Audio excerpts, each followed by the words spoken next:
Hello, hello, hello, and welcome to the Sports Corner Watchalong. We are fresh off the F1 early this morning, and now we are across the pond in the MLS for a match between Inter Miami with all their star-studded names, with Phil Neville in charge alongside the owner, Mr. David Beckham, and taking on Atlanta, who not too long ago had all the riches in the MLS. But now it's time for the game. And to take you through the game tonight, after a little bit of, we'll say a little bit of a problem yesterday, let me know if everything's alright in the chat. It's me, KL. Hello. After yesterday's kind of a little bit of a blip yesterday, but we'll move on from that. There's no one we need to worry about now. I am back for the MLS, and it is Inter Miami, as you can see below me, taking on Atlanta United. Should be a good one. Two teams that are directly next to each other in the table, both on the same amount of points, on the same record. Win today and you are well and truly back in the hunt to finish top. Both just outside the playoffs of the Eastern Conference, but we'll see today if any team can take the mantle as it's. Let us know how you are in the chat. I see Daz. Good afternoon, my friend. It's a nice early game for us today in the MLS. It should kick off in about a minute's time. I will get to the lineups in just a moment, but it's nice to see you, Daz, mate. I hope you're well. How are you doing? I'm doing brilliant. Thank you very much. And we've got Kyle as well. Hi, Kyle, mate. I'm doing fantastic. I'm sure you're doing well after Manchester United's result earlier today. A big 3-1 win over Villa. My fantasy team is in the mud because I had Ollie Watkins because he's been on a double game week, and now one of his games he's going to be suspended for, and he's on -1 point. So that was a big oversight by KL. But let us know how you are doing in the chat as we will go through the teams for today's game. It's the home team. It is Inter Miami. Now, there's some recognisable names in here from times past. It is John McCarthy in goal. Breck Shea, the experienced defender, is in this back three. We've got Ryan Shawcross as well, and people know him from his time in England, as well as a man who impressed me very much last time we watched these teams, Leandro Gonzalez Perez at the back, the Argentinian rock that was in the game when we last watched Inter Miami in their 3-2 defeat the last time we watched them against LA Galaxy in their curtain raiser. However, they have since gone on to be unbeaten since the LA Galaxy game, and we are kicked off now. It's a midfield five of Lewis Morgan, Jay Chapman, Blaise Matuidi, Victor Ochoa and Gregor. Gregor, who lined up in central midfield last time, is lined up as a winger tonight. I'd be unsurprised if this changes in game. But a front two of Higuain and Rodolfo Pizarro. The bench looks like this. It's McCoon, Penn, Castanera, Higuain, not the one that's playing, Calendar, Azconnor, Jones and Guideri for Inter Miami. And we'll look at the away team as the game is kicked off. The away team is Atlanta United. They have got Brad Guzan in goal. They've got a back four of George Bello, who again impressed me last time, Anton Walks, Miles Robinson and Brooks Lennon as the back four. Midfield three, Emerson Hinman, formerly of Bournemouth, Santiago Sosa and Marcelino Moreno. And a front three of Jake Mulroney, Jozef Martinez and Eric Lopez. Martinez gets the start. He had a long time out with injury, but we know what a fearful player he can be to opposition defences, and he gets the start today. It's going to be an early free kick for Inter Miami, but we'll look at the bench for Atlanta. More players on the bench for Atlanta today. It's Hernandez, Dijon, Franco, Ibarra, Lundgaard, Torres, Campbell, Ambrose and Conway. But how are we all, as we are a minute and a half into this MLS tie? We've seen some crackers in the MLS since we started doing the watch songs. We had the 1-0 that we had, which was between, I think it was Atlanta and Orlando, so hopefully no repeats of this. But as I say, both teams with a win and a draw coming in tonight's game. Let us know how you are in the chat as the corner is whipped, and it's a diving header, and it's a diving header from Gonzalez Perez, which just goes past Brad Guzan's post. I remember his incredible save. But if you are in the chat, let us know how you are. Good to see you, as it's a fast start within 2 minutes for this one, as Gonzalez Perez heads past Atlanta United's post. But they're going to try and build from the back. Brad Guzan goes long into the midfield, but it's intercepted by Breck Shea. A collision in the middle. It's ignored by the referee. It's Rodolfo Pizarro. And there is still a man down. It'll be interesting to see if they play it out just because of the injury in the middle. They're being called to play it out, and they will do, as the player down in the midfield will be tended to. Just going to see who it is. I can't see because the laptop's in the way. But we'll see, as there's now an early stoppage in play. If I just get up the old lineups on Google, we'll be able to figure out who it was. It was a hefty collision, to be fair, in the middle. Immediately clutches his ribs. But we'll have to see. Hopefully he can continue, because you don't want to be forced into an early change. But as we say, Inter Miami midfielder down early. I think it might be Marcelino Moreno who's down. As Kyle says, it's a blip, please. I know why the stream ended suddenly. You're psychic and saw the thrashing Bayern did to Gladbach and said, nah, I don't think so, and decided to call it there and then. I'll be honest, if that's not the universe giving me a blessing in disguise, then I don't know what was. By the way, it was Blaise Matuidi who went down. My apologies. He's the man down in the middle. And he went off with an injury in the first game. But yeah, the universe did not want me to watch that game. And to be honest, when the watch-along ended and the Charger just decided to break out on us, I'm pretty glad that the watch-along ended. Not a great result. I'm waiting for Tubbs to come in and just berate me after losing 6-0. I couldn't handle it. And I knew it was... I mean, we got off to the worst start, didn't we? 1-0. But yeah, I am psychic. And I thought, F this, I'm out. And hopefully, if I'm psychic, this game will end 3-3. So there we go. That's the prediction in for me. Let us know yours in the chat, Kyle, mate, if you are watching the game. If you are, do let us know if you've got another game on, because I know Everton v West Ham are playing at the same time. PSG also play tonight in a big game. But this one in the MLS between two teams at a level on points. It's Matuidi, who is on his way to the sidelines at the moment. He looks like he's going to be okay, but with the ribs, it's one of them where everything hurts. I have injured my ribs before, and even breathing is quite painful. As Daz has put, I'm good after the race. How was the race? Let us know. I presume Hamilton won. I don't watch racing, I'll be honest with you, but even I can bank that probably Hamilton ended up picking up the victory. As Carl says, good win, yes, Daz, but same old story. Poor first half, good second half. We need to stop doing this and must start performing bang on the first whistle. I'm going to stop because there's a break in play, and it's Rodolfo Pizarro with his back to goal. Higuain screaming for it, calls for a handball. He's on the edge of the box. Pizarro had the ball trapped under his legs, and it's quick defending from Atlanta. But a good start by Miami, and we'll see if Atlanta can now come the other way, as there's going to be a cynical tackle, as there's an immediate yellow card for the defender. Where is it? Ajoa. Oh, Gregor, as he intercepted the counter-attack from Mr. Moreno, who was breaking through the middle, and it was very cynical from Gregor. Trips the man's ankles, and it's a definite yellow card. Moreno goes to the deck, and within 5.5 minutes, it's going to be a long day for Gregor, as he picks up the booking within 5 minutes. Sorry, Kyle, I kind of broke off your comment there because there was a breakaway on the screen in front of me. Nothing came of it in the end. But yeah, at least you managed to turn it around in the second half. I saw you got a penalty. I didn't quite watch the game. I was busy kind of flicking between games today. I watched Hull lift the title earlier, which was an amazing, amazing feeling. And feelings that don't come around very often. As... Daz has gone with 2-2, which I hope it's true. In this game, in this watch along, as it's Moreno again with his back to goal, and Atlanta will try and build from the middle of the park where they've got a few men over. Not much pressing from Inter Miami, as that's the fire alarm.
Ladies and gentlemen, we are back. That was our usual fire alarm break there, which has not happened for God knows how long until KL gets on the stream. And it happens again. But you love to see it. It's 1-0 to Atlanta. Brilliant goal. It was a really nice goal. I won't be able to tell you who scored it because I was busy having to deal with the fire alarm, which unfortunately kind of ruined the start to this game. It's been a really good start. It's Higuain 1-on-1. It's a brilliant save by Gonzalo. I'm back. I apologise for all the technical issues. I needed to put something on screen really that said, away for fire alarm. But Jozef Martinez had scored for Atlanta. I managed to get the goal up on the screen, just about. But a lovely move down the right-hand side from Lewis Morgan, who drilled it in to Higuain.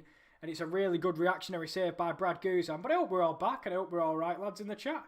Blaise Matuidi did get subbed off as well, so Jones is on. As there's going to be a talking to in the midfield. Hello, everybody. Nice to be back. Sorry for any new viewers there that had to basically listen to nothing, have a blank screen, even a whiteboard. We ended up trying to think about that as well. But thank you, Kyle. I do definitely deserve a holiday after this. I'm letting the other lads do stuff because just my luck. I plugged the charger in yesterday, and there's difficulties after I come back and it breaks. And today, I had to wait 10 minutes for a fire alarm to finish going off, as I just don't know what else is going to happen next. I'm not even going to attempt even trying to think about what's going to happen next. But besides that, we are back. Just about. And we have had a good first half. Whew, that's not usually what you'd expect from your calm Sunday watch-along, but welcome back. I hope you're all alright in the chat. I hope that wasn't too much of a unbearable experience as it was for me, because just had to listen to the fire alarm go off. Not sure what it was for. It wasn't our building. I went downstairs to check if we were on fire. We weren't. But I am back now as there's a ball into the box. It's met by the header Breck Shea. And he's pleading for a penalty. I don't think he'll get it. But Atlanta, with their one shot on target in the game, are 1-0 up. We're inside the first 20 minutes of this one. But DAS Sports Everton finished 1-0. So DCL's lone goal was enough to send Everton home with all 3 points. Unfortunately for West Ham, that means they still have work to do in the race for European football, as the ball is lofted deep in Atlanta territory, and Higuain will not be able to nick onto that one. It's Gonzalo who made an incredible save the last time we watched, and he's made an incredible save again from a one-on-one with Higuain. But I've missed portions of this first half due to the fire alarm, but I am back now, and hopefully we can get a good last 25 minutes of this one in the first half especially. As I think Blaise Matuidi went off because of the earlier rib injury, which he sustained in a collision in the midfield. But now he is on the bench. He's off injured again. And in his place was number 33, Joevin Jones. So that's all I can report you on, apart from the goal. It was lovely from Jozef Martinez. He's back to goal, rolled it onto his left foot, and before slotting home in the bottom far hand corner. And that is exactly what you expect from Jozef Martinez, as Marcelino Moreno picks it up and plays it into the midfield. And some nice work from Bello to get into the middle of the park before switching the play to the right hand side. It's going to be a cross into the box. It's going to be headed clear by Inter Miami, but Inter Miami had their chances in this game, but Atalanta have made their one chance pay, as we are back with that one. And as I say, Jozef Martinez, the assist from Emerson Hindman, is the difference in this game. As I will take a drink after what has been a very stressful first half. But there has been another booking just now. It is a foul on Gregor, and it will be, I think, Marcelino Moreno going into the book, number 10. For a trip. Was all over him, to be fair. Was dragging on him for a good 5-10 yards before taking down the Brazilian Gregor, who himself is on a yellow card. But Inter Miami looking for a way back in this one now, and they might find it here. As the ball is threaded through to Higuain, a snapshot is very well defended from Walks, the centre-back.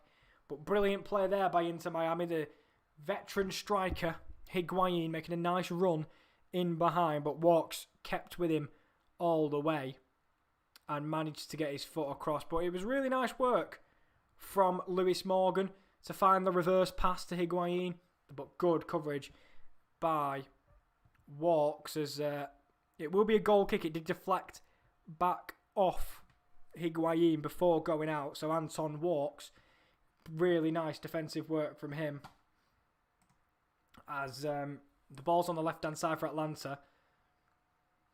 And as you can see in the top left and the bottom of the screen, they are the team leading in this one. Again, Inter Miami at home. That's where they didn't pick up the victory against LA Galaxy. A nice 3-2 comeback win for Chicharito's side, as Chicharito scored again in the derby last night when LA Galaxy picked up the 2-1 victory over LAFC in the LA derby. As there's a nice switcher play to Bello. We'll take it down with not the greatest touch, but he does get on the end of his own touch, and he's played it out of play.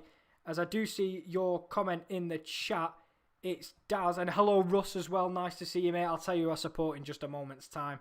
As you would say DCL as backup for the Euros. We will talk about the Euros at some point. I think DCL had a great start to the season. Not been great from the middle onwards. I know he's had an injury in there as well, or maybe a couple. But I still think he deserves a spot. But that's because I'm a big DCL fan. And Russ, I support Hull City, who today lifted the League One title, my friend. Who do you support, Russ? Let me know in the chat. And hopefully we'll have a good talk about who you support. Unless you support someone I don't like, and then we'll just ignore it. As Jozef Martinez drops deep to play the ball into the midfield. Let us know who you support, Russ, in the chat. The ball's on the right-hand side. It's a couple step-overs, and it's a terrible cross, and it will go behind the goal of McCarthy in the Inter Miami net. As they get a close-up of Higuain on the bench. Not the one that he's playing, not Gonzalo, unfortunately.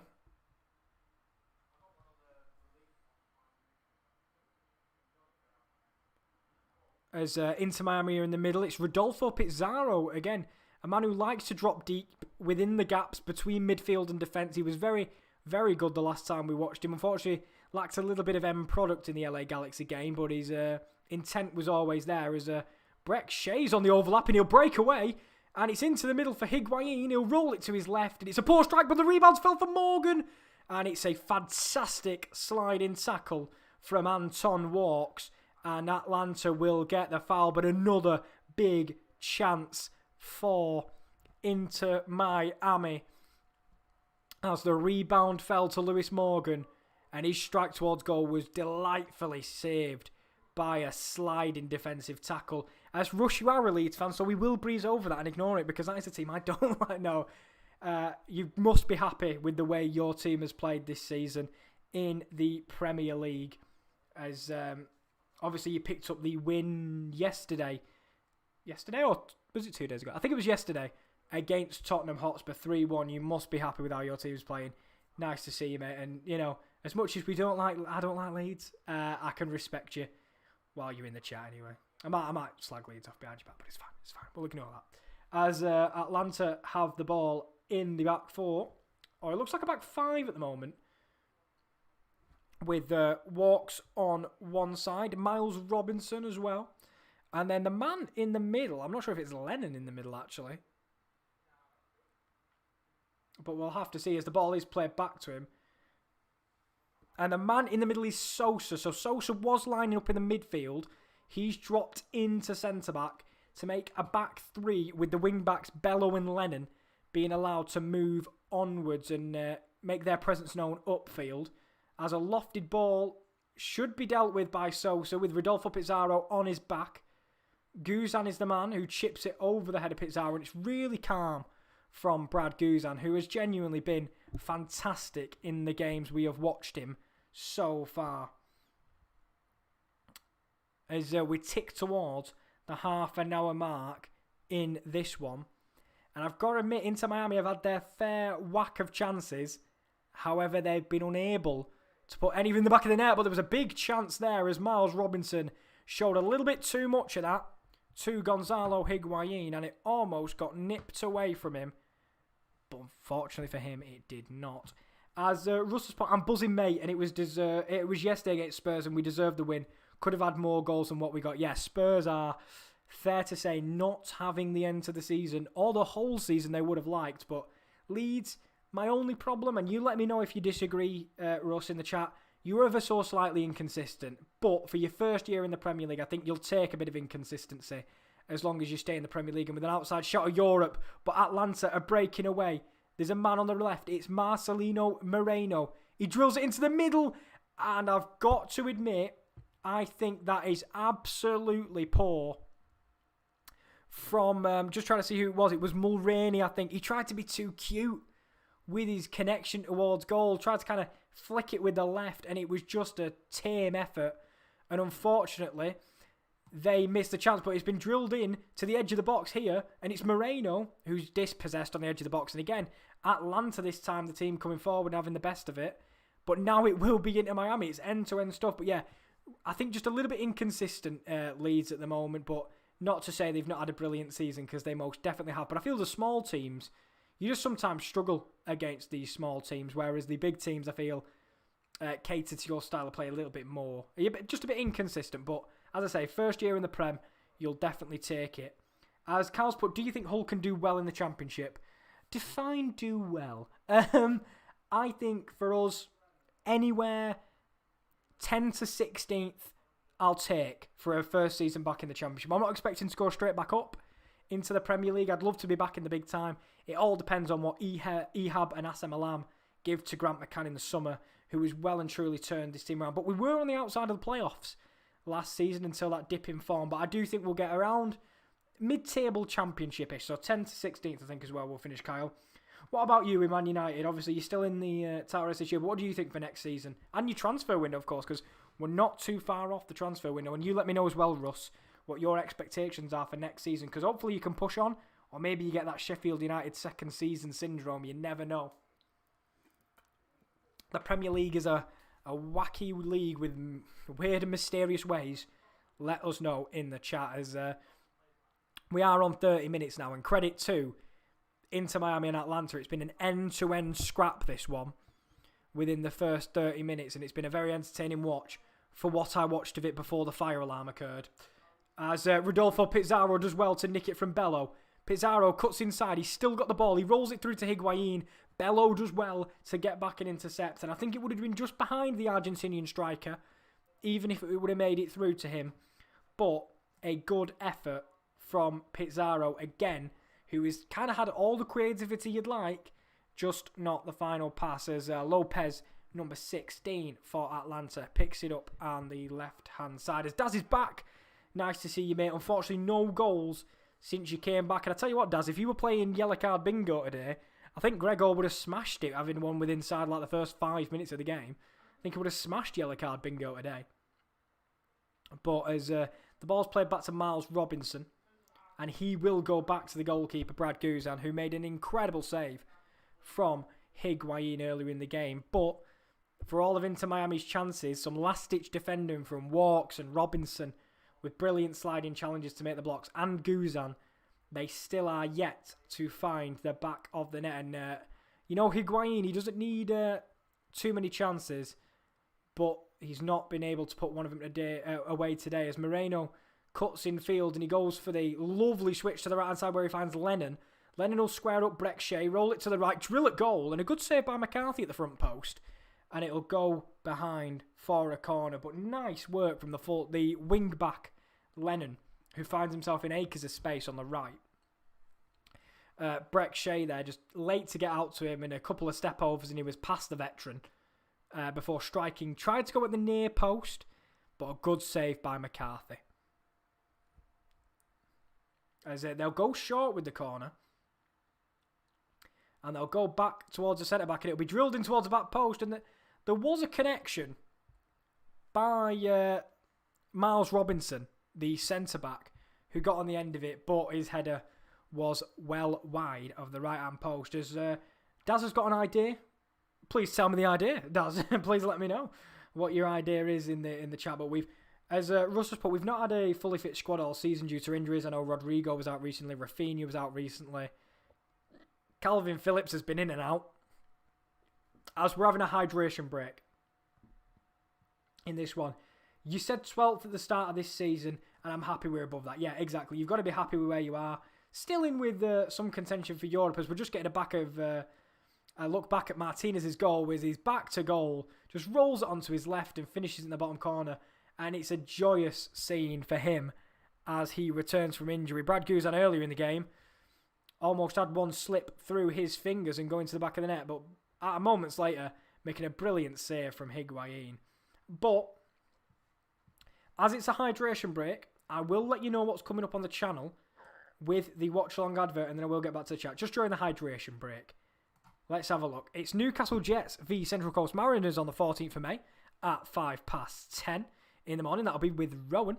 On the 17th of May, we are covering the playoffs. It's Bournemouth v Brentford. Ivan Toney, record championship goal scorer. Can he add to it? And Barnsley, the surprise story. Same on the 17th of May. They'll take on Swansea. We're not sure who's covering them, but it is the EFL playoffs. As the 24th of May sees the return of the darts. Night 13 in the Premier League. That will be up on the channel as well during that time. But you can guarantee all of the EFL playoffs will be covered on this channel from League 1, League 2 and the Championship. Thank God we're not in them, because you would not have liked to see my watch along for that, I can tell you that. I wouldn't have been able to sit in my seat for the whole 90 minutes, that for certain. But Jozef Martinez, we're just getting close with him now, as it is Florida, so they do have to have a hydration break. It is 1-0 though to the team from Atlanta, Georgia. As Carl's put, what I want for United is to push for the title and obviously to get back into the Champions League like they should have done this season. I mean, you're still in the fight for the title. Don't give up just yet. I know it's going to be difficult, but let's not give up just yet. As he's put, we need to buy better players as well. I need a new manager because I don't trust Ole. I think Ole deserves to keep his job. I think to be second in the league, I think that's what the ownership will be okay with this season. You'll have to see how next season plans out, but let me know who you want in the summer, because there's a long time left for the transfer window. As I can't read that name. I feel like it's upside down, or is it? Could be symbols as well. But hello, the man in the chat. I just don't know how to say that. I have a question. Who do you think is the best football player in the world? Lionel Messi, Cristiano Ronaldo, Neymar, Lewandowski, Zlatan, or Mbappe? I know it said Mbappe, but I think you might mean Mbappe. Currently the best football player in the world. Currently, bold, gonna say Lewandowski currently. As if I go all time, I prefer Ronaldo over Messi. But currently, if I'm taking a man right now, Lewandowski is my best player in the world currently. I know Messi is fantastic and he's magical, and Ronaldo, for some reason, is getting blamed for Juventus being bad. Not sure why. Let me know who you think, mate, in the chat. I'm going to go with Lewandowski at the moment, just because he's scoring an unbelievable amount of goals and he's not far off a record goal-scoring season. I know Messi and Ronaldo have already broke their own records for that, but Robert Lewandowski, that's what my guess would be, mate. As Dad says, offside bingo. Well, we're in the 36th minute. We might have to do that for the second half, as Higuain finds himself in behind. He's shrugged off it by Robinson, and Robinson does very well to clear it out for a throw-in, even though I think Higuain was offside. As he loves Liga MLS. So, mate, if you love Liga MLS, let me know in the chat who you support. If it is Inter Miami or Atlanta United, I'm becoming a lover of the MLS. We started doing these about 3 or 4 weeks ago. And we started off with a dismal game, but since then, the games have really picked up. And unfortunately, we didn't have one last week, because Ligue 1 had their, not title decider, but they knocked one team out the title race. But I do love the MLS as well, my friend. As Russ, I do see your comment in the chat, mate, from just not too long ago.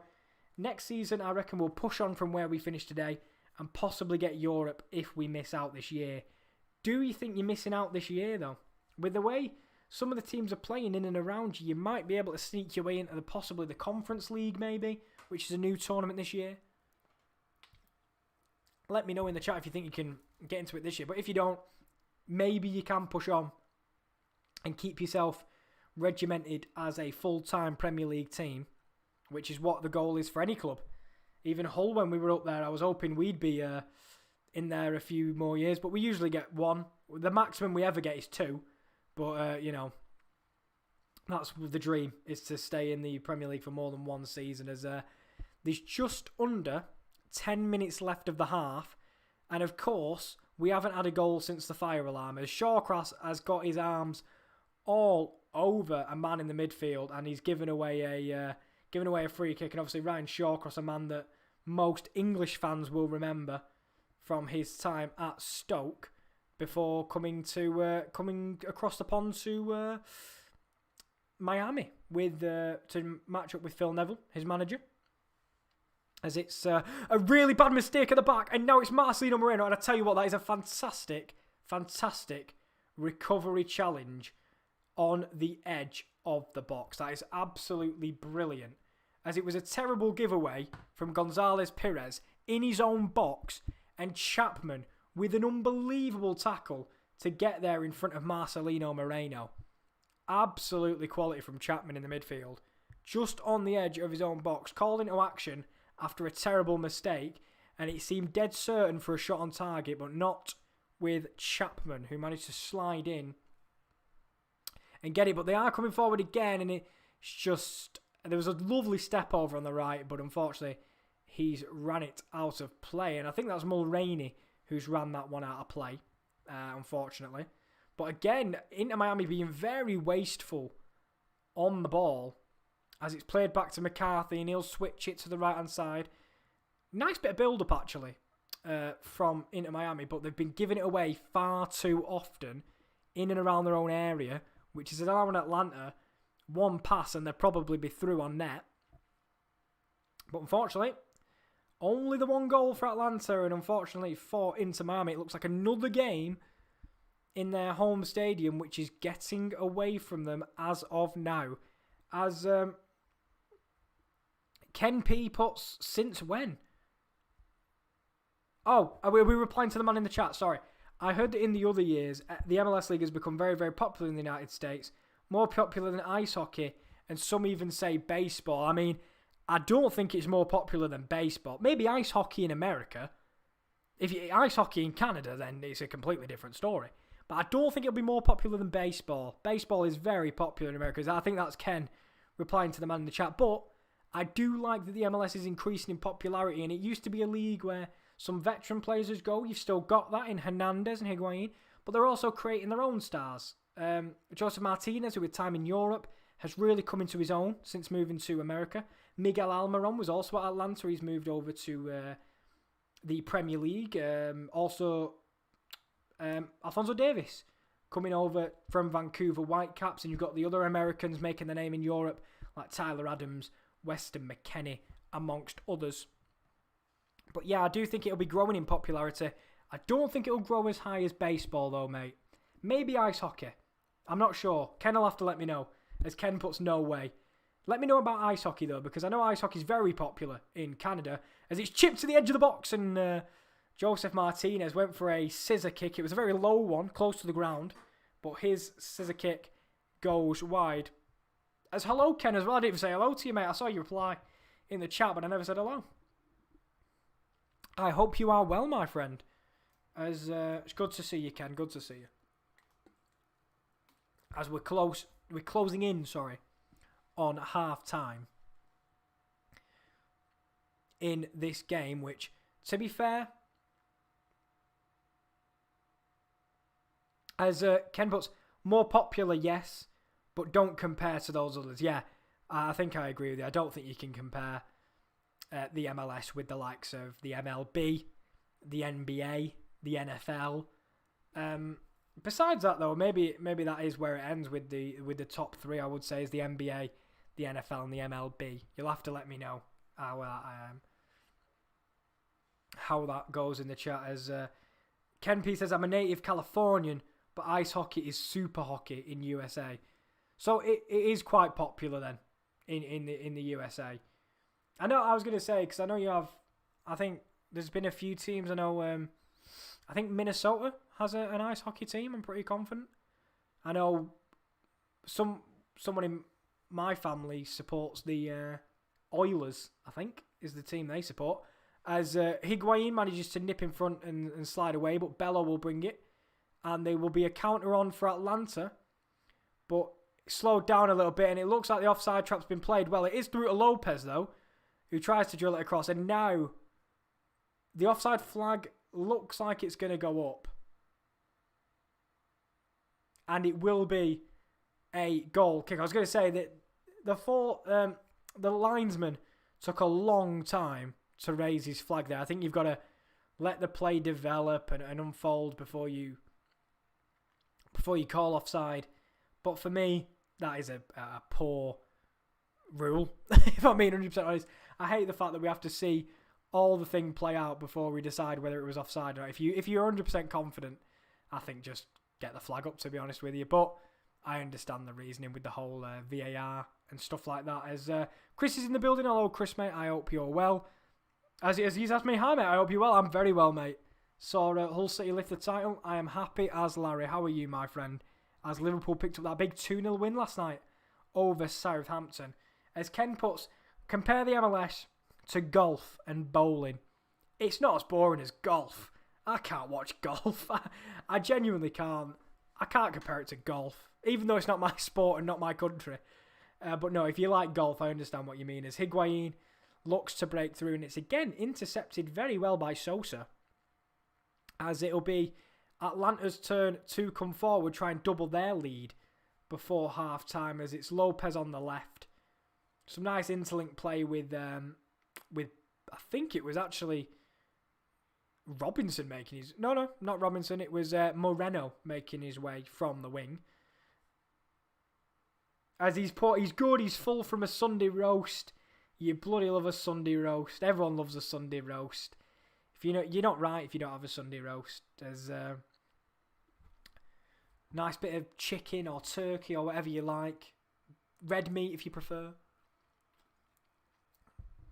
And I also love a Toby Carvery. Can't wait for Toby Carvery to reopen. I don't know if you've ever been to one, Chris. You probably have. Everyone's been to a Toby Carvery. It's bloody fantastic as a Toby Carvery. There's 45 minutes in this one. It's a lovely ball over the top for Lennon on the right, and it's dragged back to the edge of the box. It falls to Martinez, snapshot. Falls to Lopez, snapshot. Good defending from both Breck Shea and Gonzalez Perez at the back. And two snapshots, but it's almost given away again. And they are trying to play out from the back, but they're getting very, very close to giving the ball back to Atlanta. As Ken puts NASCAR. Yeah, I like that comparison. Compare the MLS to NASCAR. That's probably my favourite one. As Martinez looked to get in behind Ryan Shawcross, but McCarthy is the man it's played back to. There'll be 4 minutes of additional time in this one as Inter Miami are looking to play out from the back to their own at their own peril at this point, but they are managing to make it past midfield as it's slowed down massively now, and they'll go back to the defender. It's Shawcross on the ball. He makes one cutting pass into the middle, and they try to go in behind to Higuain, and it will not find him. As our Toby and Carlisle still needs to reopen. Yeah, I think it's only places with outside seating, and I don't know. I don't really know if I could eat a carvery outside. I probably could, if I wanted one long enough. But yeah, the Toby carveries do need to open, as the Toby and Carlisle is still closed. As Moreno picks it up in the middle, it'll be Hindman, I think, now on the ball.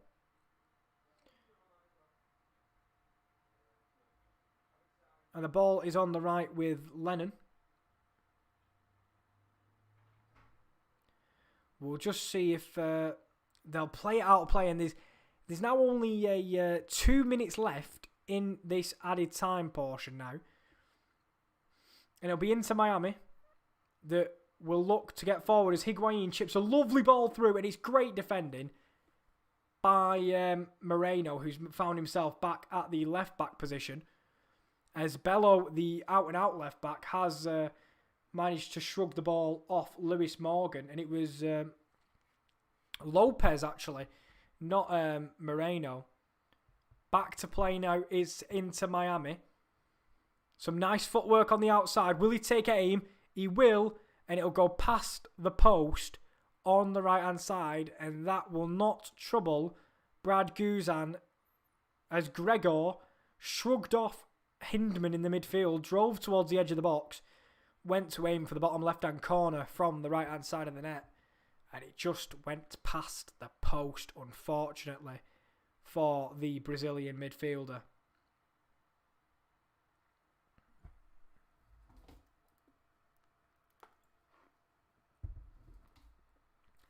$50 seconds, my apologies, left in the half, and it's that Jozef Martinez goal that is all that separates the two teams, as the ball is in the midfield now, though, and they try to play it through to Pizarro.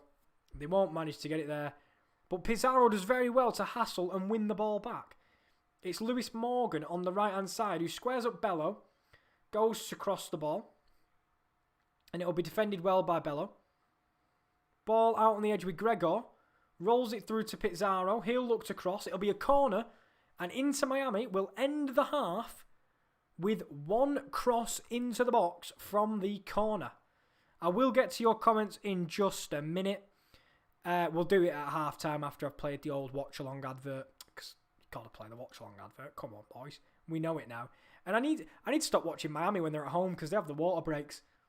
As Lewis Morgan, both hands in the air as the ball will be whipped in. It's whipped to the back post. Pires meets it, heads it where it came from, and that is all she wrote at half-time. For what I watched of it before having to leave after 5 minutes because of a fire alarm, and when I returned I had missed the goal, but both teams still in the game. It is Jozef Martinez's goal on the 9th minute mark, which is the difference in this one. He picked it up with his back to goal, rolled it to his left foot before bending it into the goalkeeper's bottom right, and it rippled the net, and that is the difference between the two sides. Gregor is still on the yellow card, as well as Marcelino Moreno, who both are on yellows, but we are yet to see Higuain really get involved in the game. He's had a few shots which have been very well defended by the likes of Robinson and Anton Walks, but a save from Brad Guzan, I would say, was the biggest chance in the game for Higuain, as he was threaded through. The centre-back, Sosa, got all tied up, got his angles all wrong. It went through the defender's legs before finding Higuain, and in a one-on-one, he hit it straight at Brad Guzan, and it went out for a throw-in. But both sides well and truly still in this one. Hopefully more goals in the second half. But let's look at what's coming up on the channel, this time with no voiceover. Here's what's coming up in the next couple of weeks.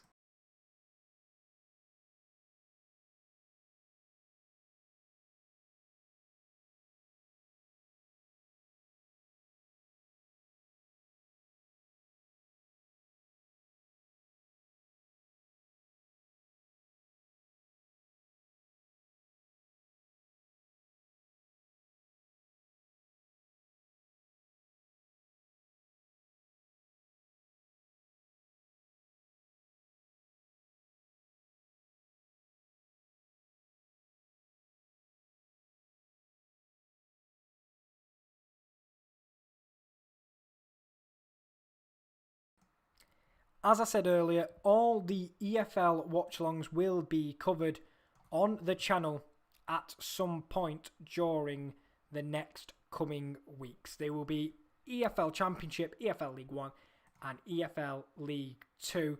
And as Kyle has very nicely put in the chat, This is the links to the social media. It is YouTube, the Sports Corner. You're here, hello. But yeah, that is the YouTube that you're watching on now. If you are new, please like and subscribe. We have everything on this channel. We have a bit of F1, as you would have seen yesterday morning. We've got the darts, as you can see, with the Premier League of darts coming up. We will have the conclusions to all of the main European leagues. We'll have the conclusion of the French league. Who's going to win the title? Who's going to go down? We will have that covered. Bundesliga. Who is going to get them final spots for Europe and who will go down as well? Because there's still 2 relegation spots up for grabs. But all that on the channel alongside a bit of Serie A, a bit of La Liga, and of course the English Premier League, the MLS, and the A-League with Rowan. The Twitter is at @_top corner. You can see when we go live. If you put your notifications on, you'll know exactly when we go live and exactly what's coming up on the channel. The website, not as much content on there as usual, but we are getting back into it, we promise. There will be some road to the final pieces for how each of the teams in the semi-finals of the Europa League and Champions League made their way to Istanbul and I can't remember where the other finals being held, respectively. But that is coming up on the website, as well as more NFL content reviewing how every team did during the off-season. And as well, should be looking to some pieces about the end of season in general. And if you are wanting a bit more on Instagram rather than Twitter, we don't always post on there, but when we do, it's when we're about to go live. And that's the _sportscorner_. Thank you very much, Kyle, for putting that in the chat as usual. You are the hero we never knew we needed. As let's look at your comments in the chat. As Kyle's put, so wait, I had a pizza today, so that must mean I'm crazy. Correct, Kieran. It depends what topping was on the pizza. I might actually specify this. It depends on your topping. If you're pineapple, then you're damn crazy. But if it's a nice pepperoni, a nice meat feast, that's my preferred pizza. But let us know in the chat. As Chris, let's talk about Liverpool and Carlisle. It's mad Liverpool and Carlisle were top of their league start of the year. Yeah, a lot can go wrong in a turn of a year.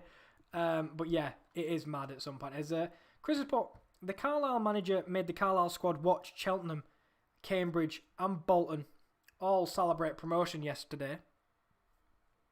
Hopefully he asked them, are you in pay? It's good management, in my opinion. Well, this is the thing. You see the players that watch other teams' celebrations as a motivator. And that might be exactly what he's doing. You know, this could have been you if you'd have kept your performance levels up. And this could be you next season if we do manage to pick up form. And yeah, I actually quite like it. You know, if you are motivated by that sort of thing, you see other people's success and you want to replicate it, then that for me is very good. And if it works as well, especially if it works, that'd be very nice. As he put, we drew 0-0 with Warsaw, but didn't really care. It was a meaningless game. Couldn't finish any higher or lower than 10th. We still played a strong team, which didn't agree. Play the youth, I would have. I know what you're saying. Get the youth some minutes if you can't go up or down. But I guess you want to finish the season on a decent result. You don't want to lose unless you're us. But as I say, a bit similar to you, we had already won the league. We'd already been promoted. We were just there to lift the trophy. And it was... we lost it 1-0, but it didn't matter in the end. But I know what you mean. Maybe give some youth players some minutes. Get a few players maybe making their debut from the youth academy. Stuff like that. As Chris put, we were top start of the year, but postponements in January absolutely killed our momentum. In end, I'm optimistic for next season. We'll have the same team for next season. Hopefully we'll learn from this. Yeah. As long as you don't... no one goes and you all... and every player you have wants to play for the club and stays at the club and the manager doesn't get poached or anything like that, you're probably in a very good spot for next year, because what you'll have is you'll have that consistency in the staff, the players, and they all know each other and they'll all play for each other. And that next year might be very crucial to if you can make it into the playoffs next year, as they just show me Gyasi Zardes. You love to see it. As Carl's put, it's just an ordering a margarita pizza. And you know what? That's all right. The ordinary margarita is all right. Is it as elite as a lovely meat feast or a lovely pepperoni? Not quite. But it's still a bloody decent choice for thingy. But let's look at the bench for both of the teams and who they can look to for some inspiration in the second half if you are the likes of Inter Miami, the home team. You have on the bench, you've got Christian McCoon, who spent some time at Juventus. He is more of a defensive player, so it'll be interesting to see if they want to bring him on. You've got Joshua Penn, who is a young 20-year-old playing for Inter Miami. Could bring him on. You've got Castañeda as well. The goalkeeper, you're not bringing him on. Let's be honest. And you've also got Federico Higuain, a man who's been in the league, playing for various teams, playing for Columbus Crew and the likes of that. So I don't think you'll be bringing him on. Again, Calendar is a goalkeeper. Probably won't see him. You've got Edinson Azcona, who is a young 17-year-old midfielder who may come on for the team. As obviously, they've already had to bring on Jovin Jones, who they wouldn't have wanted to, but he came on in the midfield for Blaise Matuidi, who went off with his injury. And finally, another young midfielder they've got, Sami Guediri, is what they can call on from the bench. But lack of substitutes for Inter Miami. 2 goalkeepers on the bench. So if you look at it like that, you've already brought a man on. So unfortunately, you only have 5 players to choose from on your bench. But let's look at the bench for the away team, who are currently in the lead and in control. You have Ronald Hernandez, a defender, so it's unlikely that you'll bring him on. But if you want to show the game up in the last couple of minutes, he'd be a man you bring on. De Jong, who I think started at the back the last time we watched Atlanta, as well as Franco, another defender that they might want to bring on. Defensive midfielder Franco Ibarra is another possible option.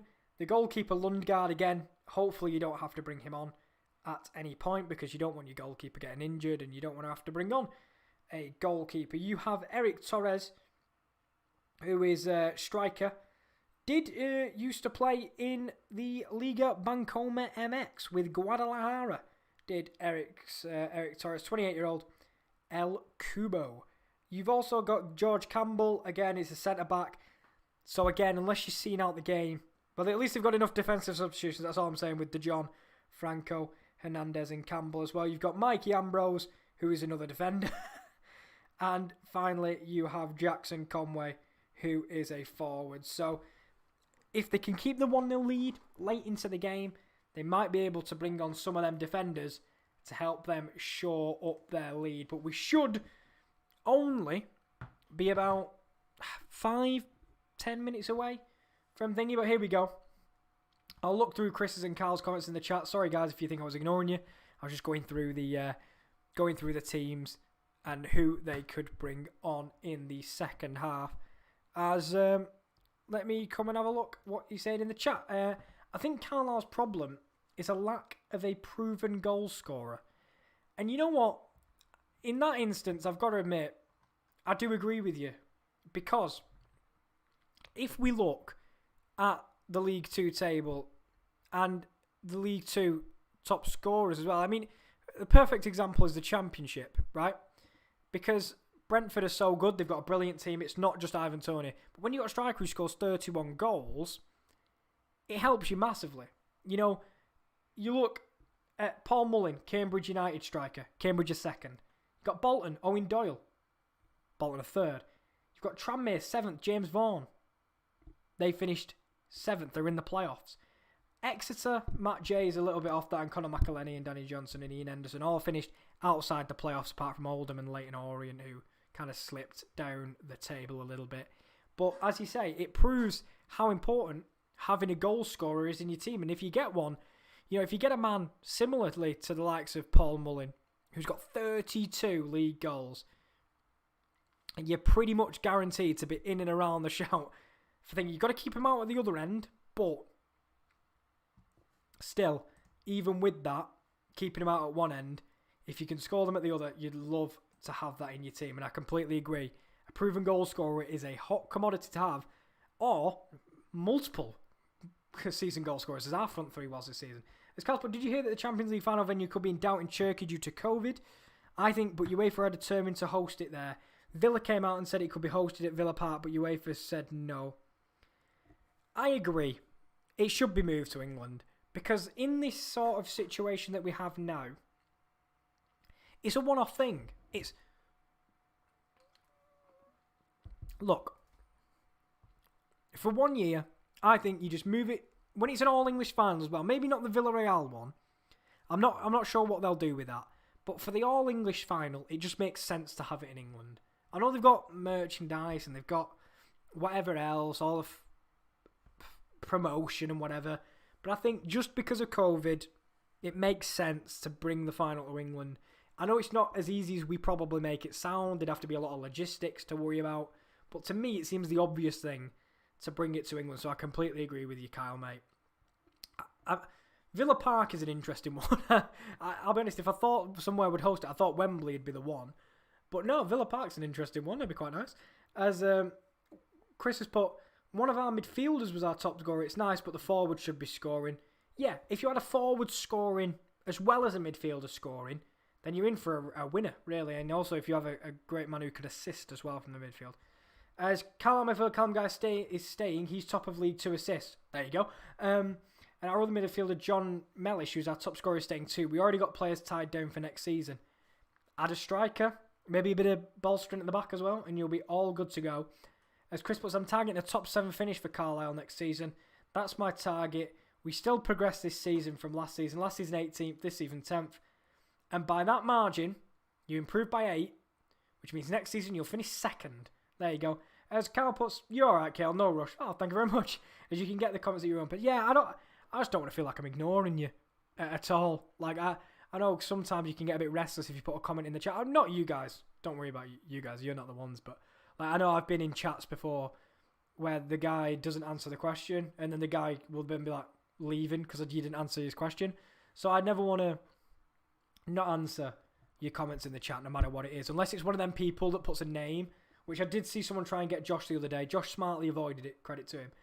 As Chris has put, Danny Johnson is unsettled at Leyton Orient. Apparently he's a northern lad. I'd take him in a heartbeat, but could see him at Sunderland if Sunderland don't get promoted and lose ex-Carlisle striker Charlie Wyke. Yeah, Charlie Wyke has really come into his own this year. After a kind of turbulent Sunderland career, he really picked it up second half of the season when Lee Johnson got the Sunderland team firing. We'll have to see what the playoffs hold. I am very excited. Sunderland v Lincoln, Blackpool v Oxford in League One specifically is very good for me as Lewis Morgan, former Sunderland man himself, will earn a corner for Inter Miami, who the home side will be looking to have a much improved second half performance. As the EFL League 1 or 2 playoffs, I think is being played at Wembley, same time as Champions League final. No. They can't do that. They can't do that. I can't choose. When's the Champions League final date? I'd be surprised if we're on at the same time. As my typing while streaming is not going well because that just says Champions Liver final. So that's Saturday the 29th of May. 29th of May. EFL playoff final. So 29th of May. Oh. I see it ends on the 31st of May. I don't think they'll cross over, though. They can't do that. As I'm just looking for 29th of May. No. So the Championship playoff final kicks off at 3. And I'm presuming the Champions League will start at like 7, just to kind of cooperate with English time. So I don't think they'll cross over, luckily. Thank God. So I don't think so, luckily. But I think that you were saying why it can't be played at Wembley and it might be played at Villa Park. Because if there was a game on earlier in the day and it finished at 5, or they'd have to get the pitch ready for 7, which I don't think they'll be able to do. So I understand why that might be the reason it can't be played at that ground, Wembley. That's the one, thank you. I think Sunderland or Blackpool will be promoted from League One playoffs. Can't call it. It is tough, man. Like, it is really tough. That's why I'm glad we're not in them. because I hate playoffs. But Sunderland were on an amazing streak, then went on an awful streak, but ended the season with a couple of wins. Blackpool have been on a hot streak, a massive hot streak, at the turn of the year. They seem to be on the best form entering the playoffs. Lincoln have kind of dropped at the wrong time in terms of their form. They've been quite poor as of late. I'll see what their result was today. They drew 0-0 with Wimbledon. So that's, Lincoln falling off a cliff at the wrong time, I would say. And Oxford, who managed to sneak in at the end, I think oh, God, who do I think it'll be? If I had to put my neck on the line, I'd say Sunderland. I think Sunderland have got the quality. But let me know, like Kyle and Daz, if you are interested in the League One playoff final, who you think will go through. I'd love it to be Blackpool because they've been brilliant second half of the season. Lincoln have been up there. They were fighting for the title. So was Sunderland at one point. Oxford are the wild card. You'd have expected Portsmouth to be in with all their talent. I would take Ronan Curtis from Portsmouth in a heartbeat. I love Ronan Curtis. I think he's brilliant. But I'd like to get him in at some point. But we'll have to see what the summer holds. I'm a big fan of Ronan Curtis. As Daz has put, Kieran, do you know if anybody on the Sports Corner will be doing the FA Cup final on Saturday? I don't. I could put a suggestion in for you, Daz, if you'd like. I'd have to look at the other. I think we'll look at the games available on the Saturday because you've got Chelsea and Leicester at 5:15. Maybe there might be someone covering it, Daz. I can't confirm it for you, mate, because I'm not in charge of no schedule or anything. We kind of just say which games we prefer, and if no one really fancies Chelsea Leicester, then no. But there might be. I can't confirm it for you, mate, unfortunately. As Chris has put, I always tip the experienced teams to win the playoffs. See, you should. But then you look at the likes of Wickham, who won the playoffs last year. You look at Huddersfield, when they made it through via the playoffs. It's just, you can't call the playoffs. I know you can tip. I understand what you're saying, Chris. Don't get me wrong. But you just can't call the playoffs. It's such a bizarre thing. As Atlanta are through again. There was definitely a foul in the build-up, and it'll be interesting to see if the ref calls back the advantage. He doesn't. He lets it play, and the cross is eventually blocked. But that was a nice move by Atlanta as we're 5 minutes into this second half. Nothing of note occurring in this one as we've kicked off in the second half. As Carl says, can I just congratulate Chelsea women for winning the Super League? You definitely can. Congratulations to Chelsea women. I mean, when I do watch the women football, it's fleeting, but I am a fan of some of the players. I think Vivian Miedema is absolutely bloody brilliant. She plays for Arsenal. She's the Dutch striker. Absolutely brilliant player. Unbelievable goal-scoring record, I'm pretty confident.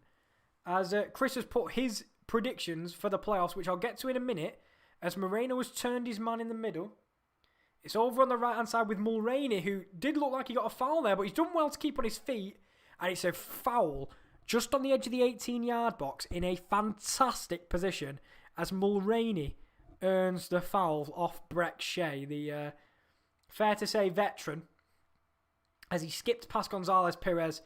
Then Breck Shea came in, had a couple of nibbles at his ankle, and it'll be a free kick on the edge of the box. And I will get back to the comments about the playoffs soon, but for this one I'm going to pause because 3 men stood over this free kick just on the edge of the 18-yard box. The men standing over it are Moreno. And no, so I was just going to say, someone's just left the scene. Moreno takes it over the wall and over the bar. As that was very poor from Moreno, and the other man over it was Lennon, the fullback, and that was a terrible free kick. I shouldn't have given it the build up. I should have just talked about the playoffs. As let's have a look who everyone has going through in the playoffs. As hopefully, I think by the time we're back in September, it'll be the MLS playoffs. So that'd be very interesting to cover that on the channel for the first time, which will be very nice. As Inter Miami come forward on the left-hand side, it's into Higuain. Higuain is looking for the overlap, and he'll get it. He'll be drilled into the box. It's rolled on, and it's a great rescuing tackle from Miles Robinson again. His last-ditch defending tonight has been absolutely unmatched in the heart of that Atlanta defence. The defensive trio of Sosa, Miles Robinson and Anton Walks, absolutely heroic from the American. As Lewis Morgan is over the corner. Plenty of men in the box. 2 hands in the air. Whips it towards the back stick. It's met by Gonzalo Perez again. But his header was floating towards the top corner, but unfortunately floated over the crossbar. But a good warning sign for Inter Miami. As I'm just going to go back up and see the predictions for the playoffs. But I will get to Kyle's first. So, what are the playoffs in the MLS for? Right. So, basically, what the MLS is, it's the Eastern and Western Conference. And from the Eastern and Western Conference, you basically get, I think it's 7 teams. I will look, but no. I'm going to pause for a moment because it's a striker goal and it's a good save by the palms of Brad Guzan. And I'll just get up the table for you so I can basically describe it to you. So basically, how the MLS works is it's split up between East and West. And these 2 teams in the moment are on the Eastern Conference. So, in the Eastern Conference, you have the team that will win the conference. And then you'll have the 6 teams below that who will enter the final series playoffs. And then I'm pretty sure the winner of the final series playoffs will place off against the winner of the conference. And then the winner of both conferences will play each other. That's how I'm pretty sure it works. So basically the winner of both conferences overall after the playoffs will face each other for the MLS crown. But if that made any sense, I hope I explained it well. But if I didn't, then do let me know and I'll try and clear it out for you. But it is a 2-on-2 as Higuain goes forward and will get dispossessed in the middle. So here we go. I'll decide I got the Google one for you because I don't know if I made any sense there, Kyle. So basically, the top 7 teams per conference qualify for the playoffs. The top seeded teams get a bye. And then the winner of both conferences face each other. I hope that makes sense. So there's 6 teams that came below first in both conferences will play the teams from their own conference. The 3 teams that go through will join the other team from their conference that won the league to create the final 4 from the Eastern Conference. Same in the West. So the final 4 will then play off until there's a winner, and then the 2 winners will then meet.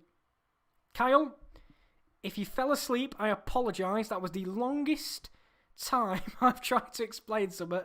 As Martinez picks it up and he rolls it to the left-hand side to Lopez. Lopez gives it back to Emerson Hindman. Nice close control. Chip towards the back post. And just past the post. I apologise, Kyle. I probably sent you to sleep there, my friend. But let's go back to the English playoffs momentarily. As I hope you understood that. So basically, Brek Shea is being replaced by Federico Higuain. So probably a change of shape for Inter Miami. As let me know if you understood it. So I can go through it again. Chris has got the Championship team winning the playoffs as Swansea, League 1 as Sunderland, and League 2 as Tranmere. And Kyle wants Brentford or Barnsley to win the Championship playoffs because I want to see a team I haven't in the Prem. I love Brentford. I love Brentford. I want Brentford to be in the Championship. Not because I'm a big fan of the club. I just think their recruitment strategy, the way their club is run, they've run it very well with the new stadium as well, with awful seats. Change the seats. As Morgan does a few step overs, he does get past Bello. Great sliding tackle though from the fullback. Definitely gets a toe on the ball. And yeah, I'd like to see Brentford in as well. Because people were saying, if they don't go up, I think Ivan Toney will be gone this summer. There'll be plenty of suitors for him. But I'd like Brentford to win. As Chris says, he wants to see Brentford or Barnsley as well. As Daz says he wants Brentford. I'm sensing a pattern here, boys. As there was trying a reverse pass in the middle there, and it's back to McCarthy. And he'll look to go long with the pass, but he drills it to the wing instead, which is a very nice pass from the goalkeeper as Lewis Morgan just lashes that upfield. It's terribly, terribly poor from him. As Chris has put, if Bournemouth win playoffs, then they deserve it, but I hate 3 teams who were relegated coming straight back up. I don't hate them literally. It's like, what's the point? Yeah, you want to see a team that's a fresh team that you've not seen in a while, or a team you've never seen before, because it'll be the same Premier League as 2 years ago, pretty much, despite the teams getting relegated. I know what you're saying. I do know what you're saying. I'd like to see Brentford go up. Barnsley would be unbelievable. Barnsley would be mental, as we're on the hour mark in this one. As Chris puts, Brentford always been my favourite team to watch in the Championship. They're brilliant to watch. Brentford have got so many talented players, and so many players that you just want to watch as well. You know, the front three they used to have, you know, Ben Rama and Watkins. Before that, you had Morpay as well. And it's unbelievable how they recycling, like, they sell a talented striker, they go and get a proven goal scorer or a gamble, and it just pays off. They're absolutely brilliant. And that is some unbelievable skill from Mulroney. But unfortunately, it goes out of play as... Unfortunately, with 60 minutes played, it looks like Inter Miami, with their change of shape, needs to pick it up soon. As Federico Higuain's now on, with the baldness and the beard, looks exactly like Gonzalo. I don't know if they were trying to match each other. But right, here we go. Kyle, thank you, mate. Right. Thanks, Kyle. I understand it now. Never really liked the MLS system. I think it would be better a 2-tier system with relegation, but don't worry. I want to get with a group of people to make sure that... Yeah, I understand what you're saying. However, I will say... There's value in it being different, because at least it's, you know, I think that's what for me interests me in, like, the NFL, because this is why I always had a problem with it. Higuain has got a ball and it's 1-on-1, he chops it to his left foot and he gets an unbelievable block from Miles Robinson. It's absolutely heroic, but I think they're going to give it as a goal kick, but it looked to me... As Sosa got dispossessed, he tried to pass it back to Robinson, and Higuain was through on goal. He chopped it to his left, and it might have just been an absolute air shot. I'll just see now. Can't really tell from that angle. But it looked like heroic from Miles Robinson. And it will be a corner. It was heroic from Miles Robinson. I was going to say, that was an unbelievable block. Thought he'd been done by the chop onto the left, but completely stayed with the run and managed to make the block. As Higuain stands over it. I'm not sure if there's a VAR check going on here. I don't know what it could possibly be for. As, yeah, there's value in it being different for me personally. Like, this is why I like the NFL and I like the Premier League. They're different things. They have different league systems. I like them both. I never want the crossover. I want the Premier League to have relegation. I don't want the NFL to have relegation because they're different for a reason. If you understand where I'm coming from with that. That would be my kind of assessment of it. As it does look like it comes off the hand of Robinson.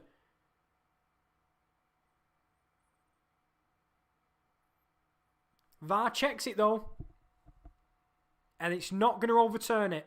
Higuain gets it into the box. It's at the back post. Pires heads it on. Martinez clears. So it looked like it may have come off the hand of Robinson. But VAR did not overturn the decision on the field. And look, less VAR intervention. You love to see it. It's not that hard. As, yeah, that's my thoughts on it. I like to see the two various systems. Because that should have been handball. I'm looking back. Should have been handball. But yeah, you don't get together with a group of people. The reason I like the MLS, I've got to admit, is because I like the playoffs section. You know, a fact that a team can finish 5th could end up becoming the MLS champions. It's very much similar to the playoffs in England. So that's the part I prefer of it. Like, that's why I like the NFL, because of the NFL playoffs. Your team wants to be in the NFL playoffs. But there you go. That's the reason I like it, because they're different. I hope that makes sense. But I hope we can hopefully get you into the MLS just by pure quality of games. As Martinez plays a really bad ball to Moreno, sends him so much further wide than you would have liked. But he does drill it into Emerson Hindman, who skips past one, claims for handball. Bloody hell, everyone's claiming for handball now. As Pizarro rolls it to Higuain. Higuain looks to unleash a through ball, and he will. He's one-on-one, and he goes near post. It's Lewis Morgan, but Brad Guzan spots it. The veteran keeper gets his arm to it, and it goes behind for a corner. Great ball in behind by Higuain. Perfectly weighted. Near post attempt by Lewis Morgan. Saved by Guzan, who, in the 2 games I've watched him, has not put a foot wrong in the Atlanta goal in either game. Absolutely brilliant from the former Aston Villa goalkeeper. They're playing it round the back now. Are into Miami. Had their fair share of chances, but some brilliant last-ditch defending and some great goalkeeping has kept them out of it as Sosa plays it back to Anton Walks and Miles Robinson there. Sosa with a lovely switch out to the left, but it'll just take an unfortunate bounce for Anton Walks, who can't keep it in.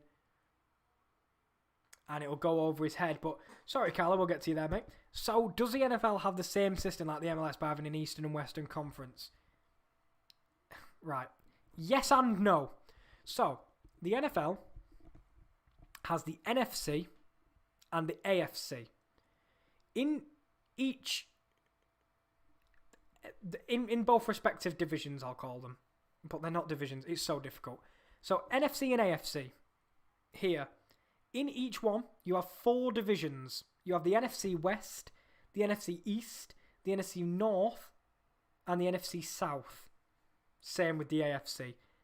And then, eventually, from that, you eventually have an NFC champion and an AFC champion, which meet together in the Super Bowl.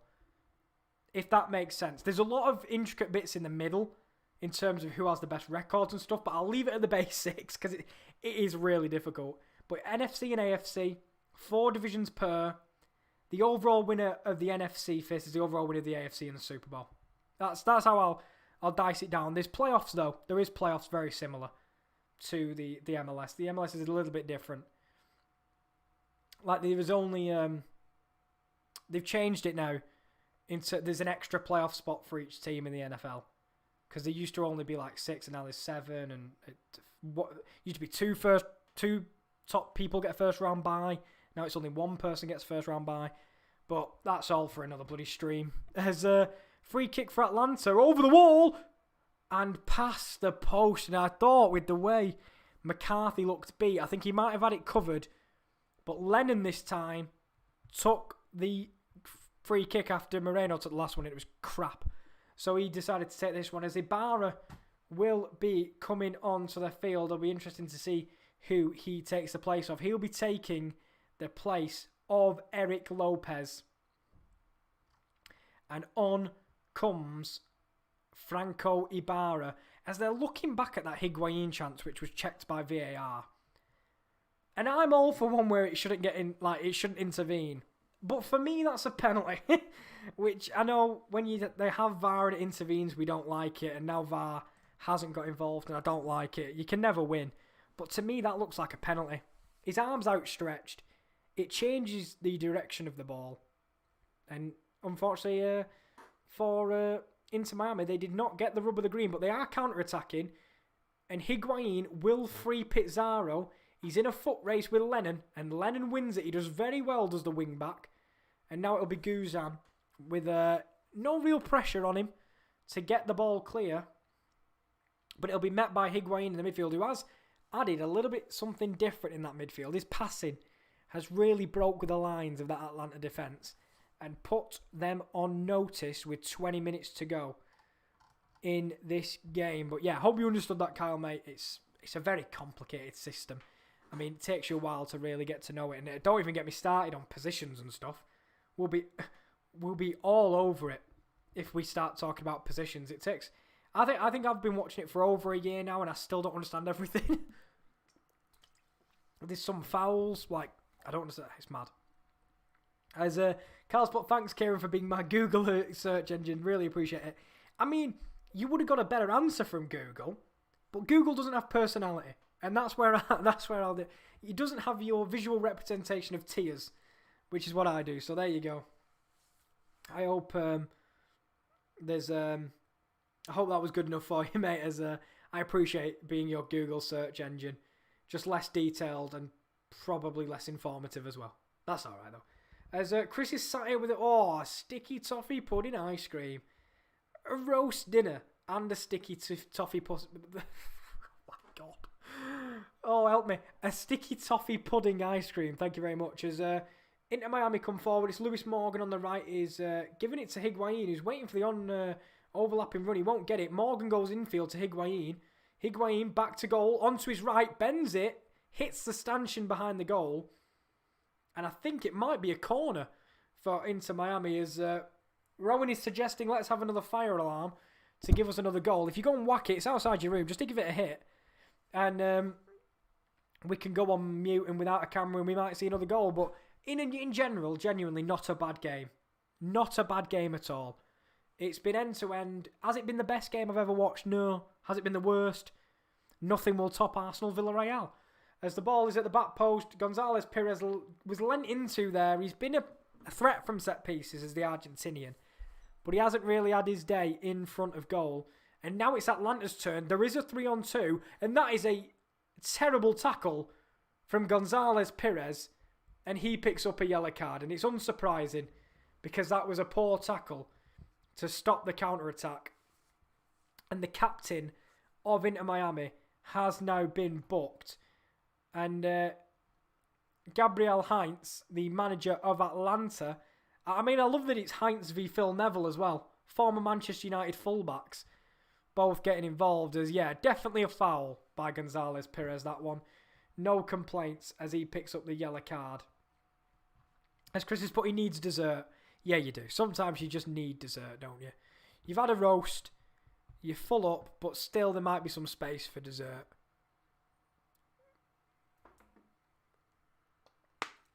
That's just confirmation that Leandro Gonzalez Perez did pick up the yellow card. There is an injury, though, and I think it's to Mulroney from that tackle. We'll have to see. Or it might have been a non-contact injury, but he is down. He wasn't down immediately. He's going over to the side, and I think we might be getting a water break or a hydration break as we are in Miami. Yeah, Jozef Martinez over to the bench. It's a hydration break, lads. Which I really do need Josh to get me a graphic for hydration break. But I'll talk to him. I'll ask for a graphic. But besides that, let's look at what's coming up, because hydration break is the perfect time to look at the Watchalong advert. And here it is.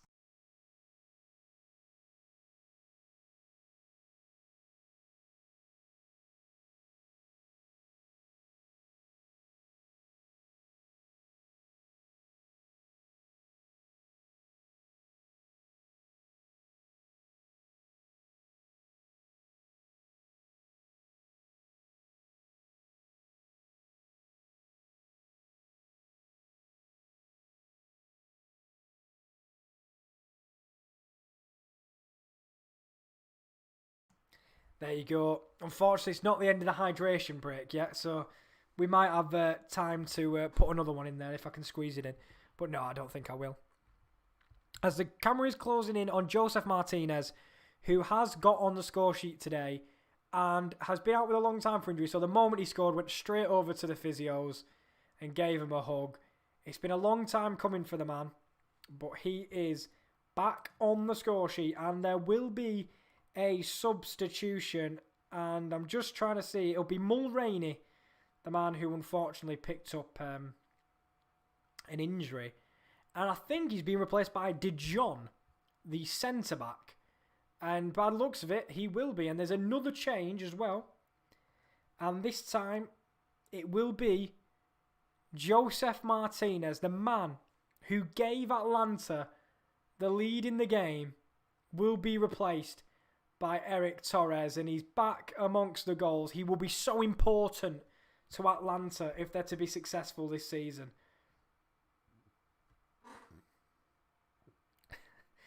So, I've just looked at your suggestion, Kyle. I'll get to it in a moment. As it's Lennon on the right. It's some nice close control, but it'll be a throw in at Miami. And as Kyle said, during the hydration break, get someone to come in while drinking a bottle of water. I'd like someone to hand me a bottle of water, like I'm part of the hydration break. Someone's going to come in. If you ever played football, do you know the bottle thing that they bring with the 6 spots with all the bottles in it? I want one of them, and I want someone to bring him in, have a swig, put it back, and go cheers. And then that is it. That's it. Forget the graphic. I'm going to be the hydration break. I love that idea, Kyle. As Chris put, Liverpool win wasn't convincing, but in the end we finished our roast dinner. There you go. First before Southampton did. Yeah, and Thiago's goal was just dessert, really. That's how we can look at it. You know, the goal in the first half was the meat and potatoes, but Thiago's goal was the dessert. And hydration break is over, unfortunately, so I've put the bottles away back in the... I don't even know what it's called. A bottle carrier? I don't know what it's called. I don't know. I remember having it when I was in football.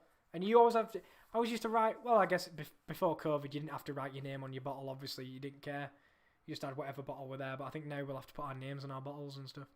I need to get back into playing football. Anyway, besides that, as the ball's over to Moreno, who's now occupying the left wing after the substitution of Eric Lopez. But that's 3 subs for Atlanta, and it looked to be all of the front 3. But Moreno does occupy that winger role. Just really gets freedom to do anything he wants as Bello goes towards the back post. It's not the greatest clearance by the fullback on this left-hand side. And they'll try and get in behind, and it'll be a corner kick for Atlanta United. With 15 minutes to go. It's Joevin Jones now occupying the fullback position during that attack, because obviously he got subbed on earlier in the game for Blaise Matuidi, who went off again with an injury, which is unfortunate. This one, more of a rib injury, and he had a knee injury during the first game.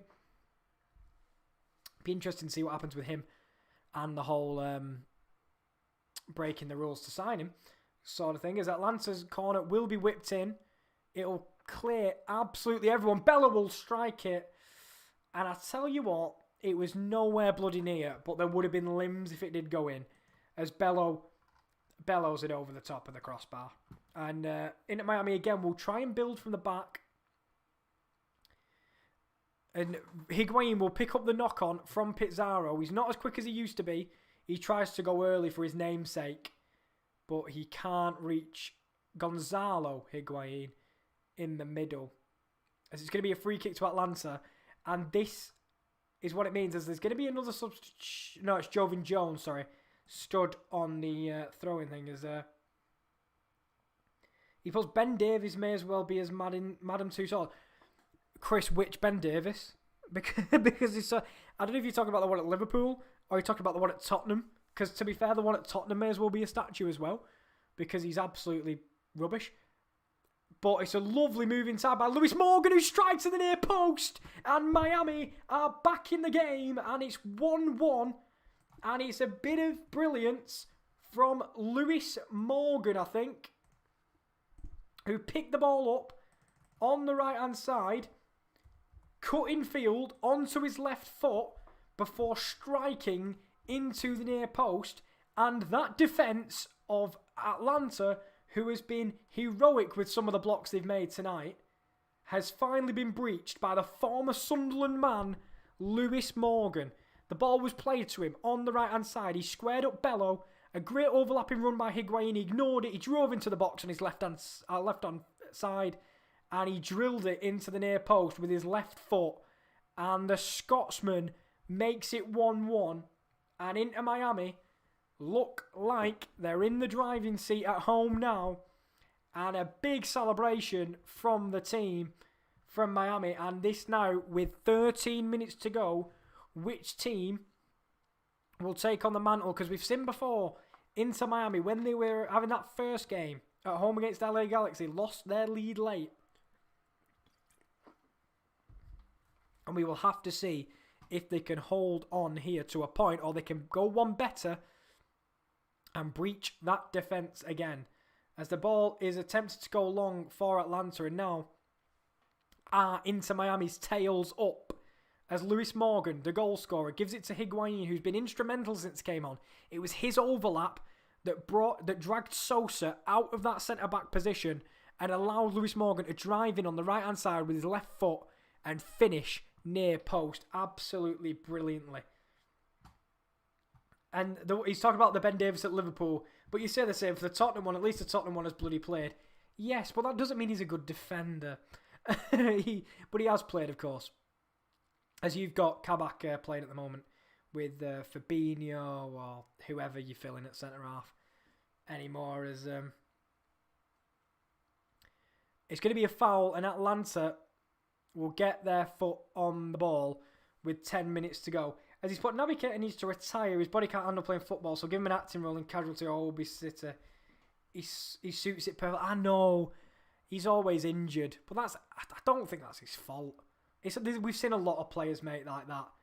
Abu Diaby, just an injury-plagued career, will never quite reach potential. It's just a massive shame, as the ball is going to go long, and it's very, very expertly dealt with by Gonzalo Perez, who heads it back to his goalkeeper, not Jason McCarthy. Or is it Jason McCarthy? I think it's Jason. Let's have a look. It's John McCarthy. My apologies. As Inter Miami trying to build out from the back again, and they failed. And I tell you what, I think we're going to see a yellow card as Ibarra nipped in front of the Inter Miami midfielder, who caused the foul, and it was 14 on number 14 there. And it will be a free kick to Atlanta, but the Inter Miami player has gone down, clutching his calf. I don't think it's cramp, but it was a 14 on 14 foul in the middle. And Jay Chapman is now down. I don't think it's with cramp. So it might be the end of the day for the Canadian, as Ibarra did nick in front of Chapman before going down on the deck with the injury. But Lewis Morgan, brilliant solo goal, picked it up on the right-hand side, cut inside onto his left before drilling at the near post and getting his team back on level terms. And the Liverpool Ben Davies latest photo looks like that little kid from the old Jumanji who has monkey tail and a beard. I've never seen the old Jumanji. I've only seen the new ones with The Rock. Call me a fake fan, it's fine. As Lewis Morgan, his goal that has got Miami on level terms will be his final impact on the game. As Edison Azcona will be coming on for Lewis Morgan, and then Guidiri will be coming on, I would presume, for Jay Chapman, who's been down injured. But let's have a look.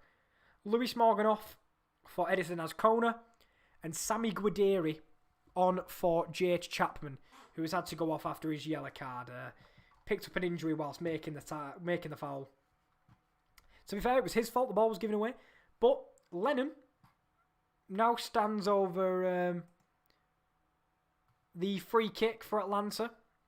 Seems a little bit far out for a shot, so he's going to cross it into the box. It's met by the head of the substitute De Jong, but he heads it straight into the hands of the keeper. And now there is a counter. Atlanta players are breaking a neck to get back. It's Higuain. I tell you what, the speed of Anton walks to cover some ground there. But Higuain and Bello managed to hold up the play. It's drilled into Pizarro. A lovely 1-2. With the substitute, it's Higuain in the middle. Rolls it to Pizarro. Pizarro chips it in. Guzan will catch, claim, and it'll be comfortable for the veteran American keeper. As Carl said, you can't beat the old movies. I've never watched it, but I love the new Jumanji. The new Jumanji is brilliant, both of them. They were Really, really enjoyed the new Jumanjis. As Chris puts plastic... I know, lads. Robin Williams, God bless his soul. I never watched the film. But I'll probably get to it at some point. But now I've watched the new ones, I feel like it's a bit ruined, the whole... I know it's different. This one was last one was based on a board game. This one's based on a video game. Different thing. But I've got Jumanji the board game. I haven't been sucked into it yet, unfortunately. Unfortunately, like I'd want that to happen.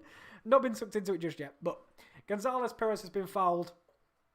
And with 7 minutes to go, we'll see if anyone can pick up the winner in this one. Gonzalo Perez, the Argentinian, stands over the free kick deep in his own half. He'll go chip it over the top to Pizarro, who does knock it on very well to Guideri, the substitute. So both teams now into Miami with 4 substitutes. Higuain, Azcona, Jones and Guideri. Jones, a substitute that was made very early in the game. Whereas De Jong, the centre-back, Ibarra and Eric Torres were on for Atlanta. But into Miami, we'll have to see if the momentum's with them. I've got to admit, Higuain has made all the difference in that midfield, but he has just given the ball away. As commentators cursed. I've cursed it. Havana. But Pizarro picks it up. He's going to play it back to the left-hand fullback, and it'll be Gonzalo Perez who rolls it into the middle. Put under a lot of pressure, as I think there'll be a free kick, I'm pretty sure, from the referee. As Chris has put, I agree, the new Jumanji's quite good. Yeah, I really like it. I think the new Jumanji's brilliant. But the ball is on the right-hand side. I think this is Azcona. A scissor tackle attempted by Sosa. Didn't get the ball, and it will be a foul given away by Azcona on the right-hand side. And with 5 minutes to go, unfortunately, Miami not really been able to build on that goal they got. But a late goal would make all the difference for either of these two teams, who both sit on 4 points in the Eastern Conference.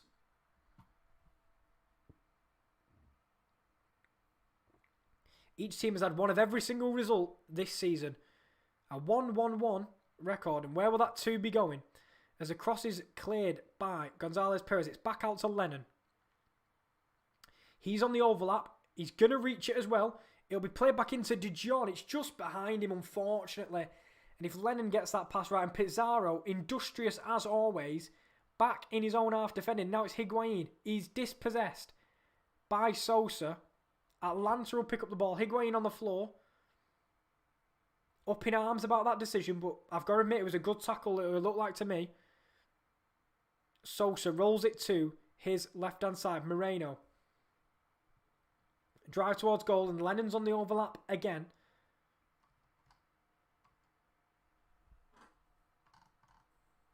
And Atlanta doing a lot of their work in and around the box. And there will be a free kick given away by Pizarro as the counter was coming from Miami. But a very nice tempo to the end of this game. As Chris has gone back to Liverpool for a moment, I still think top 4 is a big ask, but all we can do is win our games. Yeah, just keep believing until it's mathematically impossible. That's all you can do. As Rodolfo Pizarro took out Franco Ibarra there, as he chipped it past the Mexican's foot. As 22 fouls for Inter Miami this game. My lord, 10 from Atlanta, 32 fouls. It's been very, very stop-start. As the ball will be whipped in by Lennon. It's at the near post, it's headed towards McCarthy. And McCarthy can claim quite comfortably.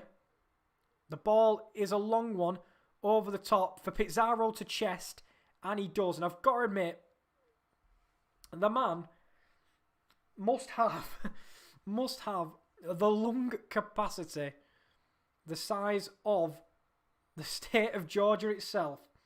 Unbelievable from Rodolfo Pizarro, the way he works for this Miami team, sorry.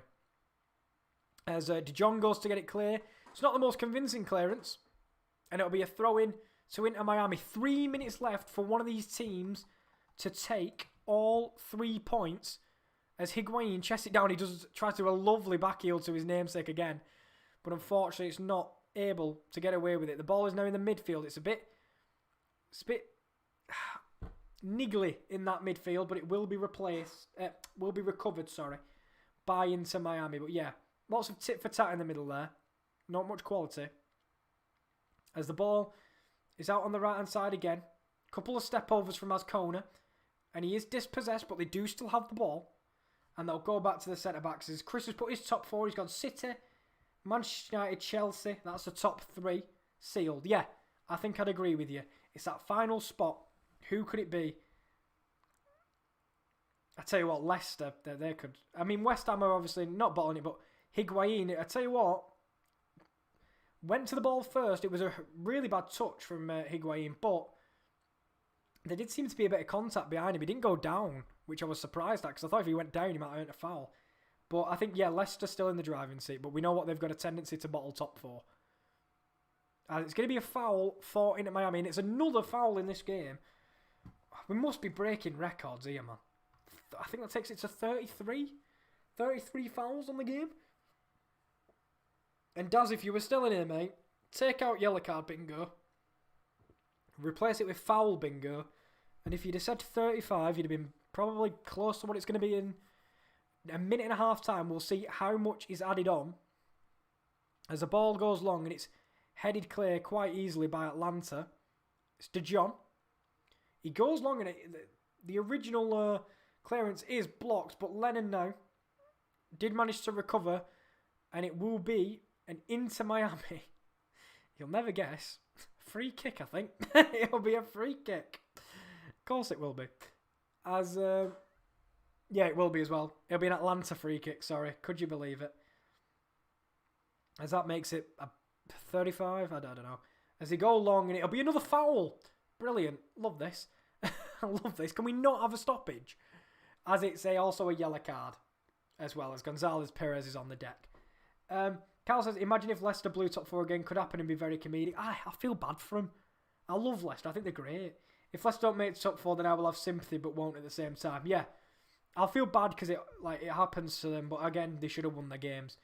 But I do feel a bit bad for them because it's Leicester, and they're a proper team. Leicester are a proper team. They've done it the right way. I like Leicester. As 10 seconds left, and we'll see how much added time is on, as Higuain tries to sneak in at the back, and he will. It's not a brilliant clearance, and Higuain, does he have something left to say in this game? He chips it to the back post. It's spilled by Guzan. It could be a penalty. It's going to be checked. As my voice is going, the referee's going to check it. The ball into the box by Higuain, I've got to admit, was a very, very good one. And Ulloa, he got it all mixed up. Couldn't get his feet sorted out. Almost thied it to Guzan. It looked simple enough. The ball bounced in front of him, but simple enough for Guzan. Guzan spilt it straight into the path of Ulloa. And it looks as if he got another hand on the ball. As Ulloa went tumbling over Brad Guzan. Ulloa, apoplectic, thinking it should have been a foul. But doesn't look like it is going to be. As Ulloa, though, the ball was right to him by Higuain. I've got to admit, it's a brilliant ball. A brilliant in-swinging cross by Higuain. He's not even looking at the box. It's just a hit and hope. But he did find the feet of Ulloa. But unfortunately, got his angles all wrong. And Inter Miami have 4 minutes of additional time, of which we have played 1.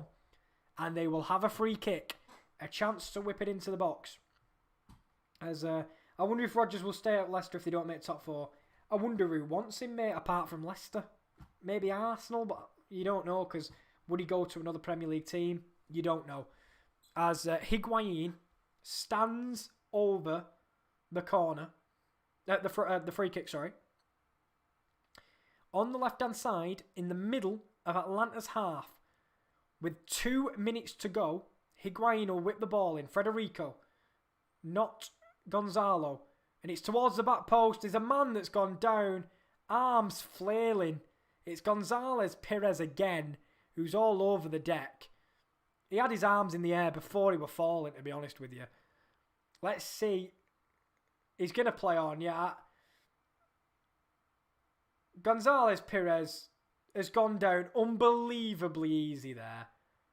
And that's just not what you like to see. It was a good chance to get the ball into the box. And he's gone down flailing, asking for a foul, but never a foul in a million years.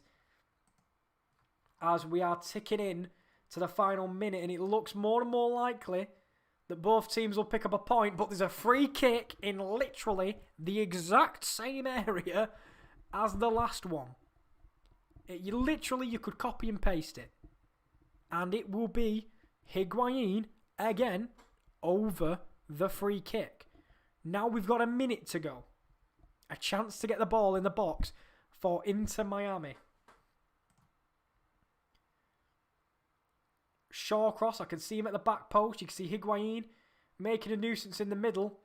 It's a really bad free kick, but it will be a corner for Inter Miami. So they'll get another chance to get the ball into the box. Gonzalo Pires as well.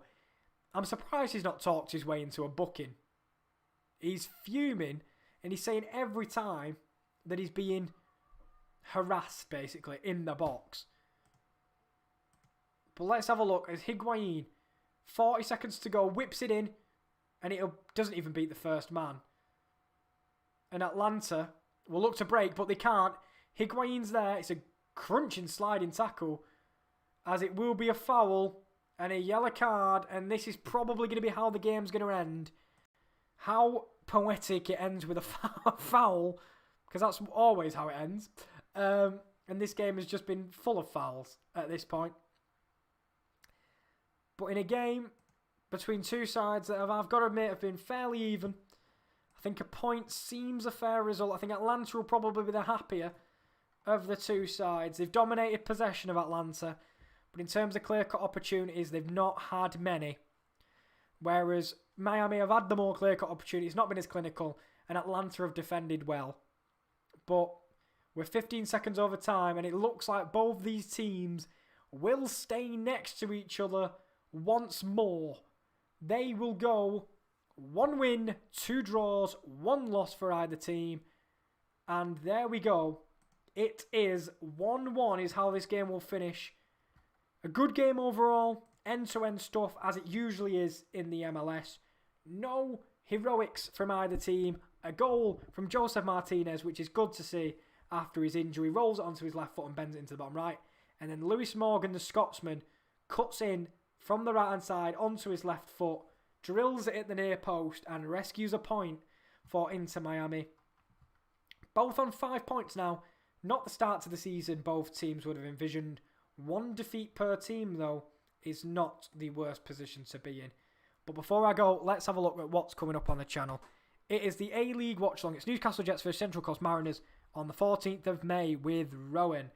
And then after the 14th of May, you have the EFL Playoffs. It's Bournemouth v Brentford on the 17th of May. Live reactions with to be confirmed. And then after that, it's Barnsley v Swansea at 8:10. How will Daryl DK, the American, perform in the playoffs? And it's the Premier League darts. Night 13 on the 24th of May. Much more to be confirmed for the watch-alongs. They'll be added to the advert kind of sparingly as we go across the next couple of days. But thank you for joining me. As Chris says, take care, my friend. Great channel and stream as always. Massively appreciated. We appreciate all you guys in the chat as well that have been here today. Won't go down as a classic, but it was a very good game and a very enjoyable stream nonetheless. Thank you very much for joining me today. Both teams pick up a point in a game where you would like to see both teams would have really preferred the win. Atlanta come away from Miami with a point. It's Inter Miami 1, Atlanta United 1. Thank you very much, and I'll see you next time. Bye-bye.